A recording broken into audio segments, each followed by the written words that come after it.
All right, guys, we're live now. Throwing a little curveball in today's plans.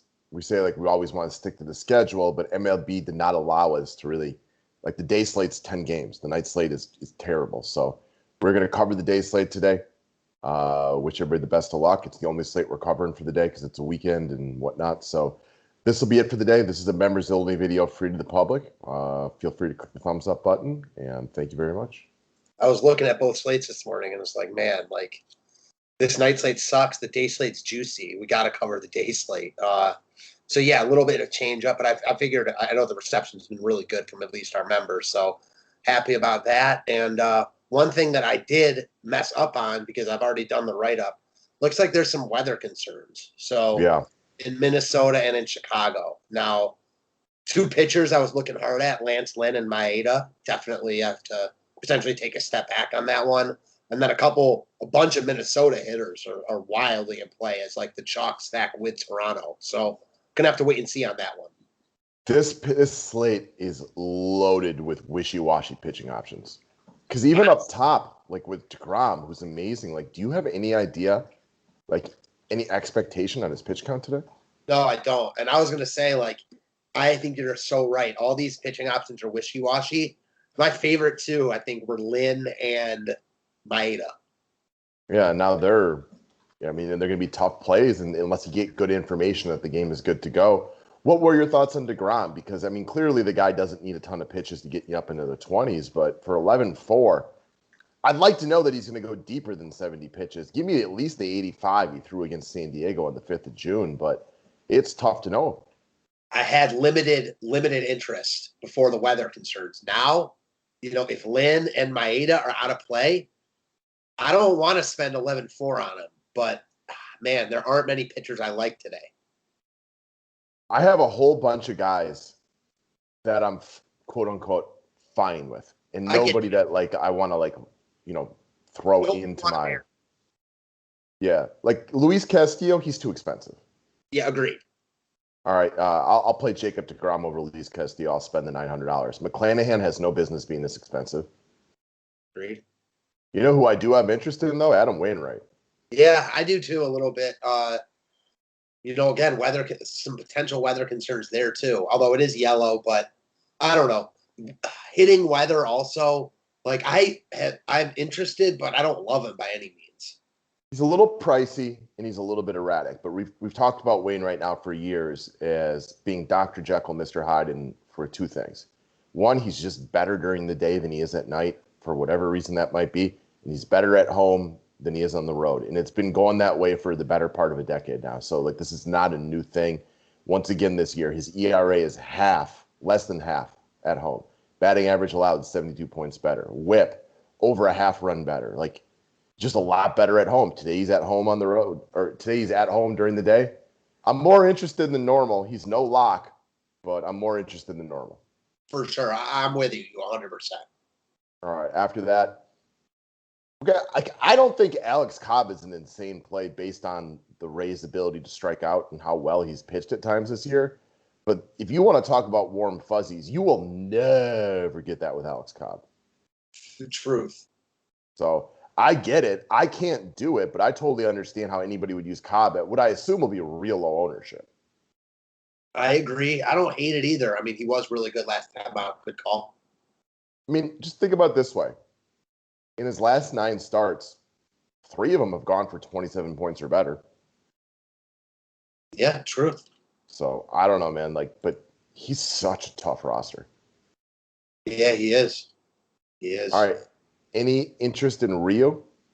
Oh God, I feel like I have to have interest in some of these other guys now because of the weather. And yeah, I mean, I don't love him, but I think he's solid, if not spectacular. Although I'm worried about it, though. I mean, Baltimore finally got off the schneid, won a road game last night, come from behind. Ballpark is hitting weather. I don't really like Ryu here. No, where are the strikeouts, too?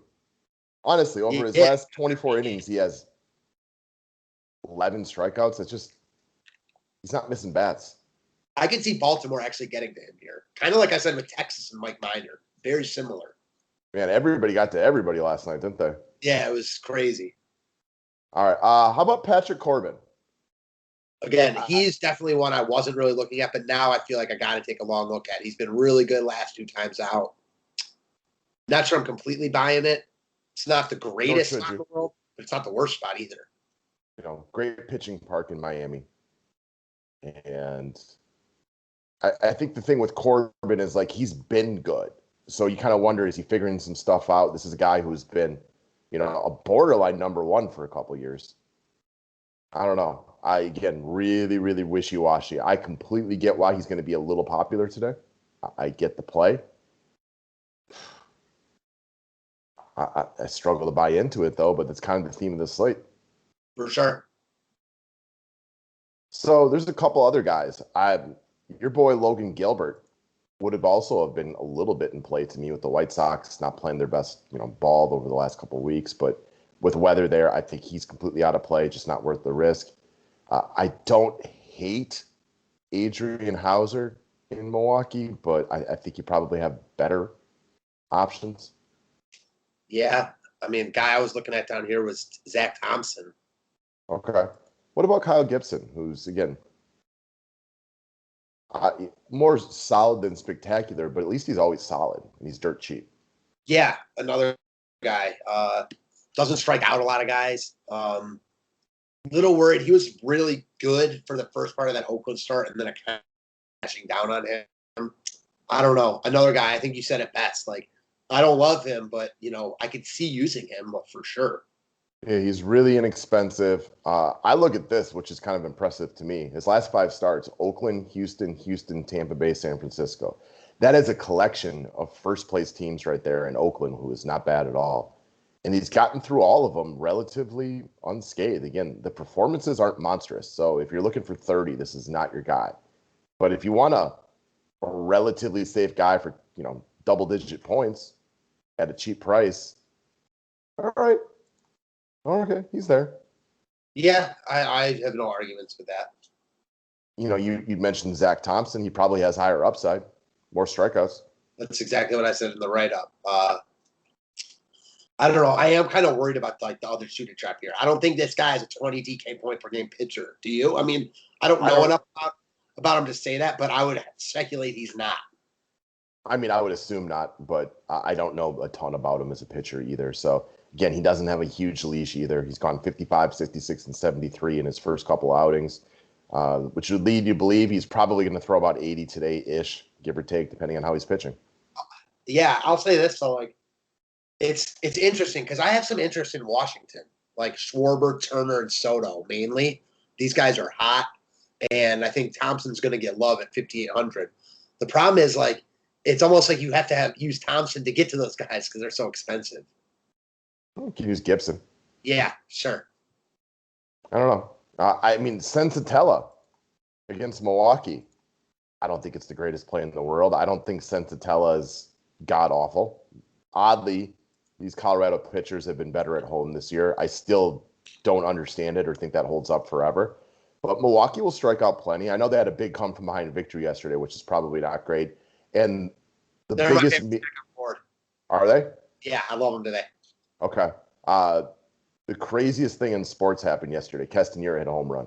Yeah, I love him today. I mean, he's one of my favorite plays. He also drove the winning run.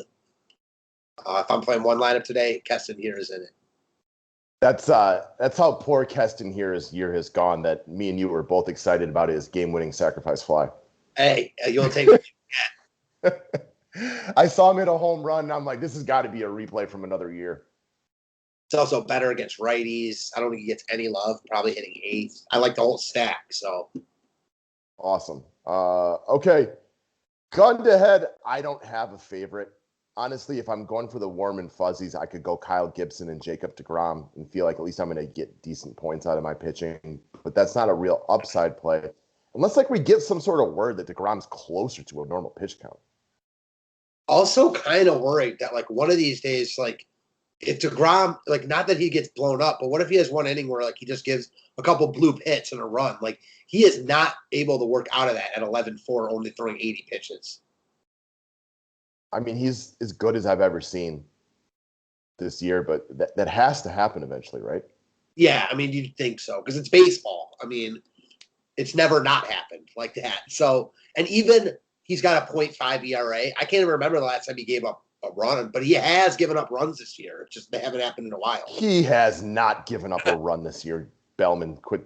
Oh, he did. Oh my goodness. No, he's nothing short of sensational. But at 11-4 for a guy who hasn't tossed more than 85 pitches in a month, 2 months. If you think he goes like 80 to 85, though, I think he's wildly in play. The problem is like the 7, I mean.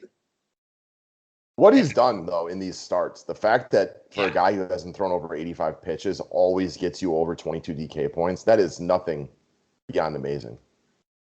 Same. I mean, I agree. It's hard to disagree with that. So before we hop into hitters, the whole sticky substance issue, we've seen a bunch of good pitchers getting hit lately. Are you buying into that being a big part of it? Or is it just we're in that part of the year where it's hot out? Hitters have caught up to, the early season slumps. And we've seen this happen in baseball a lot where hitting really, at this point of the year kind of just takes off. Or do you think maybe it's just a combination of the both? Or I think it's a combination of both. I think that baseball, in implementing the sticky substance stuff had every intention of wanting offense to go up because baseball is becoming so boring. And it also is the time of the year where offense turns up a little bit. So I was actually going to say that when we were talking about one of these pitchers, like either Thompson or Gibson, can't remember who, but like spending down on these slates when like we don't really love any pitcher makes a lot of sense because you could see offenses going off on this slate. Like I could at least, couldn't you? Oh, for sure. I wouldn't watch I had to work last night, so I didn't watch the games very closely, but I came home and I was looking through all the box scores to make sure I was just kind of staying up on baseball and everything like that. And I was just watching all these good pitchers just getting hit and hit and hit. And it was like, even if you talked about your 5th favorite DFS play last night and you skipped the first 4 that got rocked, number 5 probably got hit too. Yeah. I will say the one guy that was pretty good was Kikuchi. Yeah, he was solid. He was good. Yeah, Nolan was like amazing. Right. Okay. Back as far as pitching go, guys, double check on your weather. For me, my short list would be DeGrom, Wainwright, Gibson, and maybe Corbin right now. Ugh, gross. Yeah, it's a bummer because I literally had Maeda and Lance Lynn is my favorites. So, I'm hoping we get a change in the weather there. I will say, like yesterday, St. Louis, Pittsburgh, that game was like, we talked about it was almost like basically a no-go all day. Never got any good reports on it, and it played fine. So, again, I'm still not going to use it if it's orange. But, again, weather can change. It's unpredictable. So, just have to wait and see on that. If I'm making one lineup right now, surprised you don't like Thompson more. I don't know enough about Thompson to like him or dislike him. This is a guy who's just, I don't have much of a book on him. So it's more of a lack of knowledge, I guess. Yeah, I get that. That's kind of, I feel similarly. The price and spot at home, like in this good ballpark, when a lot of parks are really like hitter friendly today, like that's what got me looking at him. I do kind of like the Alex Cobb call. He's also pricey though. He is pricey. He's also playing in a great pitcher's park. Tampa Bay, I said it yesterday, is one of the most underrated pitcher parks. A lot of guys do not see the ball well there. It doesn't travel. The dimensions aren't monstrous, but it plays like a big ballpark. Yeah, I think Cobb's definitely in play for me here. And I would assume low owned because, Alex Cobb is a guy we've seen in the 5K range where you wanted to stack against him. We've seen him be good. A lot of that was years ago. He is extremely up and down. And I'll say this about Ryu. Not Ryu, Maeda. I was probably going to play him, but I did not love him at all. He's much more solid than spectacular at this point. Yeah. He's just really affordable. For sure. And kind of like some other guys, we have a long history and book of Kenta Maeda being a solid pitcher. I don't think Cleveland blows him up here. And at this point, I'll take that. All right. So the first game, Seattle, Chicago, as far as offense goes, we kind of talked about it. Late delay or postpone is on the table. We got Lance Lynn versus Logan Gilbert. You throw in the weather issues, I mean, I'm not looking at hitters here. Same. All right. Next up, Cleveland against Minnesota. You kind of mentioned earlier that some Minnesota bats are in play. It's the other weather game. So, I don't know. Take a look at it. If it looks like it's going to play, it sounds like you like Minnesota a lot. I don't really love Minnesota, but they're really affordable, and they're facing a bad pitcher, and they're getting a lot of love. Okay. Well, definitely watch them in cash games. They're affordable with the exceptions of Donaldson and Cruz. Nobody's too pricey. Yeah, exactly. Their catcher's hitting fifth at $3K. So, yeah, again, they make sense, especially with Toronto as like a cheap stack. All right, next up, St. Louis against Pittsburgh. Again, I'm a little bit more interested in Wainwright than it sounds like. And then we get the ultimate conundrum, which is JT Brubaker, who we didn't even really mention. I don't think I'd pay $7,700 for him, but he's also, I don't know what the best way to phrase this is. He doesn't throw enough pitches. He's wildly erratic. He has high strikeout upside some days and not others. I don't really have a strong feeling about it, either side here. He seems like one of those normal Pittsburgh starters, right? And then he'll probably get traded in 2 years and become an ace somewhere else. Dysfunctional franchise, yes, indeed. Yeah, I'm not sure exactly what to make of Brubaker. This is definitely one where I could see him pitching well or St. Louis getting him. A guy I do like as a one-off who's hot is Arenado.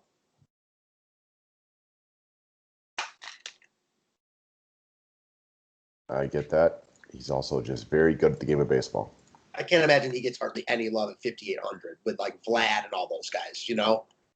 No, I agree. I kind of like the idea of Baltimore, as you mentioned, against Ryu. You know, at least a couple of pieces is kind of low ownership. Otherwise, I guess it's just safe to assume Toronto gets a ton of love as usual. Yeah, I mean, I think George Springer will be probably the most owned hitter on the slate. It's real hard to get away from him at 3,700 in this spot. Not for you, it's not. No, I mean, although, man, even for me, it is. Like, he's so much better than 3,700. He crushes lefties. I could see playing him even as a chalky one-off, even in like if I play a contrarian stack. I gotcha. I mean, it's very affordable for who he is, so I understand. But you're right. Like, for me in tournaments, it's not like we're talking about a Acuna here, but he is good for 3,700.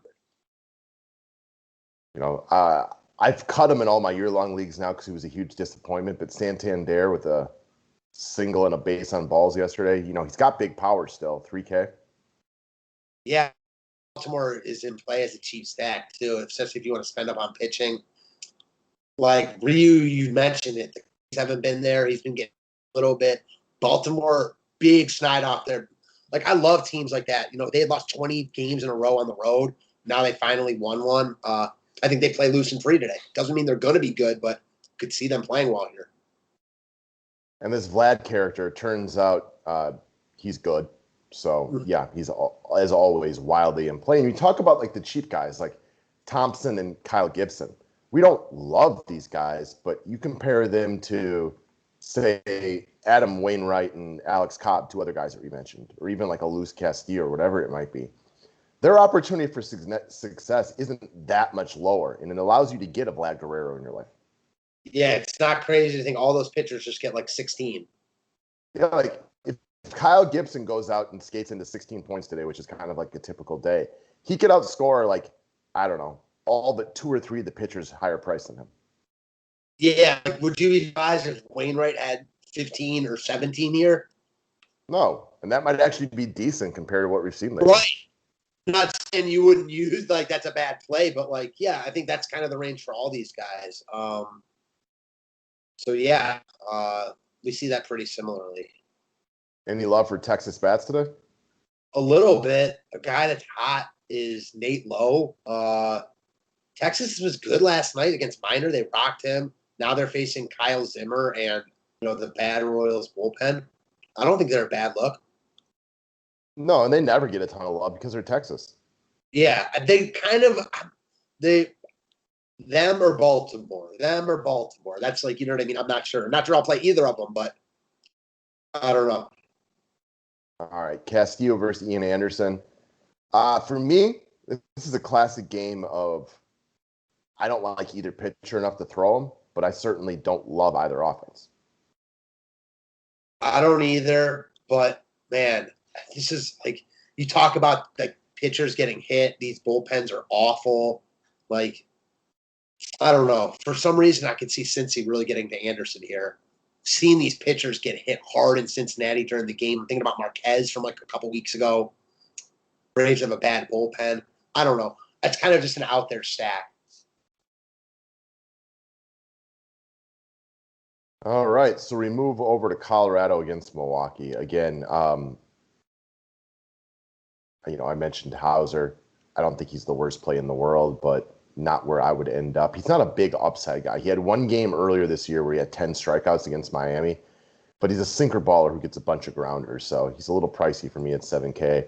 You mentioned you love Milwaukee today against Senzatella. Hey, I'm on board. Huge late game rally yesterday. Keston here got off the snide, as you'd kind of mentioned already. They were kind of forced into bringing him back up because Vogelbach went on the IL. Colton Wong, expensive, solid hitter.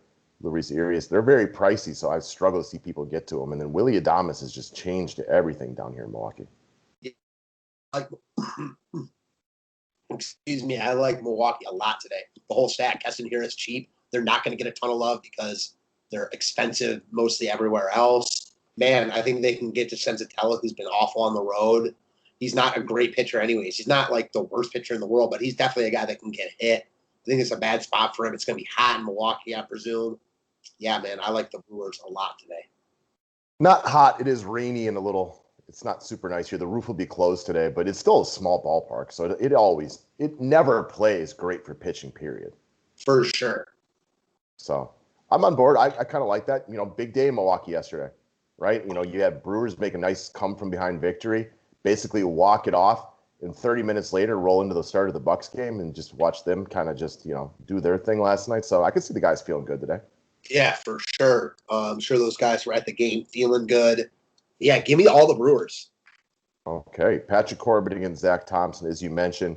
Kyle Schwarber, Trey Turner, Juan Soto. I mean, Schwarber's just on another level right now. Over the past 6 games, this guy has topped the 20-point threshold in 5 of 6, hitting home runs like literally his lives depend on it. Yes, seriously. I mean, this dude is about as locked in as you can get. He's definitely in play in like a mini Washington stack as a one-off, whatever you want to do, of course. I mean, honestly, for a guy who doesn't steal bases, this could easily be the best 6-game stretch of the year for any DFS hitter. Yeah, no arguments for that. You mentioned Juan Soto. He's got a huge game coming, right? Like, we've been talking about Soto, like, it's coming and it's coming soon. I feel like he's got the big game coming, man. Like, I thought that I was going to have, like, you were going to be on Thompson here, and it was going to be like,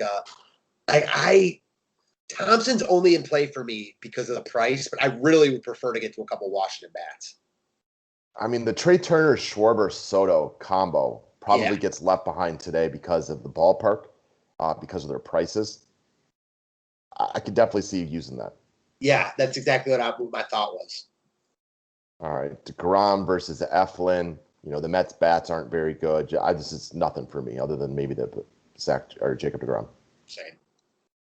And then last up, LA against Tampa. We kind of talked about Alex Cobb.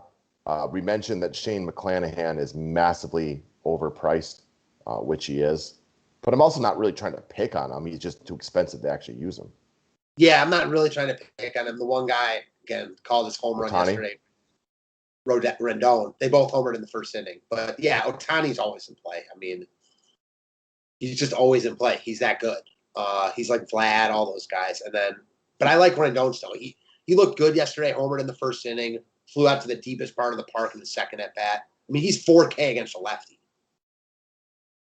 Gotcha. Makes a lot of sense, guys. So that's what we got for today. Best of luck on the day slate. I will drop some NBA info for the 2-game slate just for those of you guys still playing. Thanks, guys.